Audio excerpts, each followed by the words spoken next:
Recomendaciones. Personas que no han sufrido COVID-19. Uso de mascarilla universal y mascarillas especiales para personal de riesgo, lavado de manos frecuente, distanciamiento social, lentes o caretas de protección, evitar aglomeraciones y espacios cerrados, comer en espacios abiertos con distanciamiento y buena ventilación, hacer cuarentena por 14 días tras haber tenido contacto con una persona con COVID-19 sin las medidas adecuadas de prevención. El cumplimiento de estas recomendaciones son de especial importancia para las poblaciones de riesgo, mayores de 60 años, personas con hipertensión arterial, diabetes, enfermedad pulmonar obstructiva crónica, obesidad mórbida, inmunosupresión, trasplante de órganos, enfermedad oncológica, enfermedad renal o tabaquismo, entre otras, profilaxis y vacunas. Susceptibles. Hasta diciembre de 2020 la OMS reporta 3 vacunas aprobadas y 5 vacunas con autorización de uso de emergencia para prevenir la enfermedad COVID-19. Apartando las vacunas, no existe ningún medicamento aprobado que prevenga la infección. Recomendaciones. Personas con COVID-19 que no desarrollan síntomas durante la infección y que fueron diagnosticadas con prueba PCR o pruebas de antígeno. Si el paciente se mantiene asintomático, cumplir un aislamiento por 10 días desde la toma de la muestra. Si el aislamiento es domiciliario, se debe mantener el uso de mascarilla, evitar el contacto con otras personas, utilizar habitación y baño exclusivos con buena ventilación. Estudiar los contactos del paciente y someterlos a diagnóstico con pruebas virales o aplicarles una cuarentena de 14 días. Mantenerse atento a la aparición de síntomas y en contacto con un médico tratante, especialmente en pacientes de alto riesgo, personas con fiebre, tos, dolor de garganta, malestar, dolor de cabeza, dolor muscular, pérdida parcial o total del olfato y el gusto, y diarrea, sin dificultad respiratoria y con saturación de oxígeno en la sangre superior a 94%. Aislamiento de al menos 10 días luego de la aparición de síntomas y 3 días adicionales luego de la desaparición de síntomas. Hacer estudios imagenológicos y de laboratorio como proteína C reactiva, dímero de ferritina y el índice neutrófilo linfocito, que en el caso de ser mayor a 3 puede pronosticar una enfermedad severa. Mantenerse atento al empeoramiento de los síntomas y en contacto con un médico tratante, sobre todo para pacientes de riesgo. Estudiar los contactos del paciente, someterlos a diagnóstico con pruebas virales o cuarentena por 14 días. Descartar dengue, en el caso de un recuento bajo de plaquetas, malaria o coinfección, tratamiento leve/moderado. Tomar acetaminofeno, paracetamol para la fiebre y el malestar, e ibuprofeno si se descarta la posibilidad de dengue. No utilizar ivermectina, hidroxicloroquina, cloroquina, colchicina, ni lopinavir y ritonavir. Uso de antibióticos solo en caso de una sobreinfección bacteriana confirmada. Definición. Recomendaciones. 4.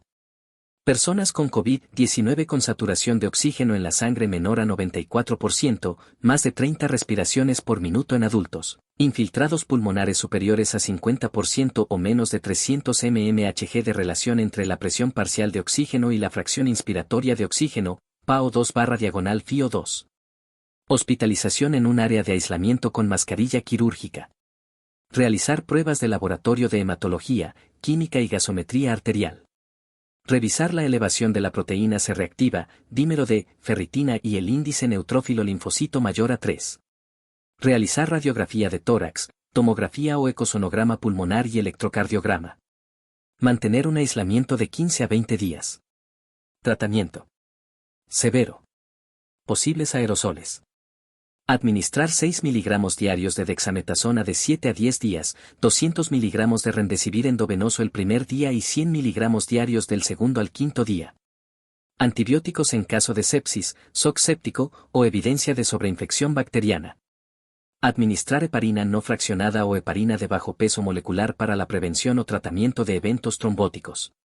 Oxigenoterapia con monitoreo de las condiciones del paciente, considerar diferir la ventilación mecánica invasiva y preferir una cánula nasal de alto flujo o ventilación no invasiva, manteniendo el uso de la mascarilla por encima o medidas de protección del personal contra posibles aerosoles.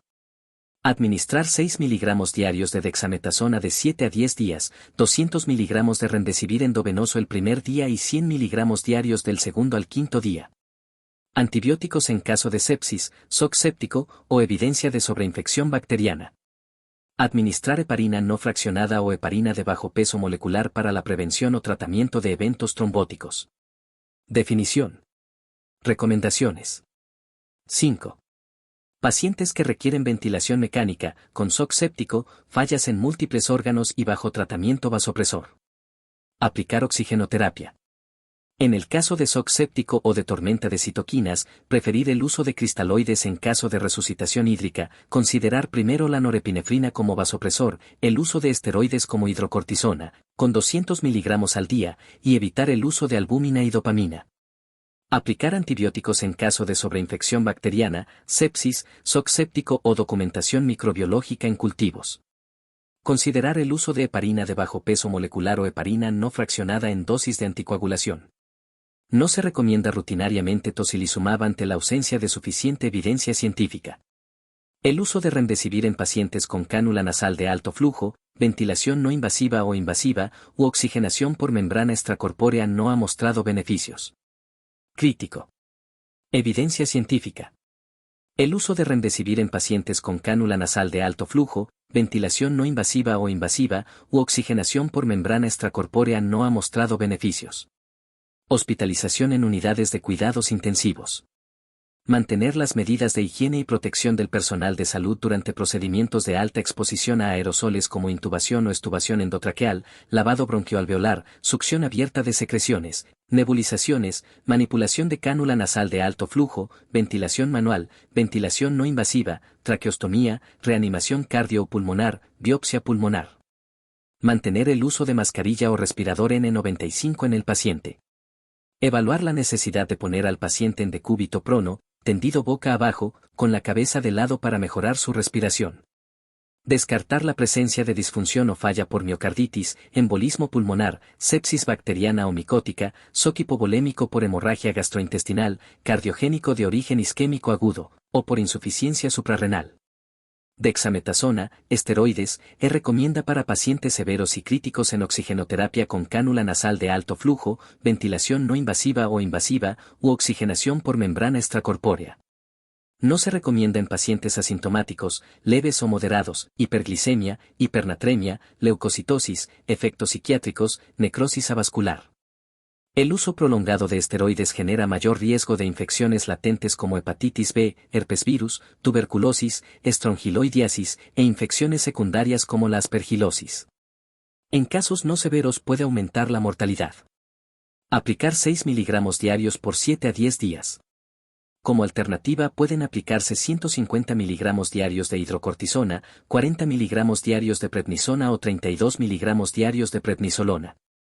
En caso de shock séptico aplicar 200 mg diarios de hidrocortisona y en caso de tormenta de citoquinas 250 mg de metilprednisolona el primer día y 80 mg del día 2 al día. 5 En casos severos se evidencia una disminución de la mortalidad a los 28 días y reduce la necesidad de ventilación mecánica invasiva.